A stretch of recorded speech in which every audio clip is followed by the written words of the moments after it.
following a request of guidance from the Spanish FA, US Soccer and CONCACAF, the FIFA Council, of course, discussed this matter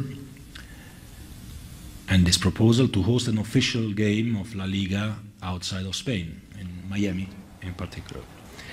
Now, consistent as well here with the opinion already expressed by the Football Stakeholders Committee, the Council emphasized the sporting principle that official league matches must be played within the territory of the respective member association. So the Council has very clear views on that. Ya que nos encontraste, no nos pierdas. Suscríbete a nuestro canal de YouTube de Telemundo Deportes.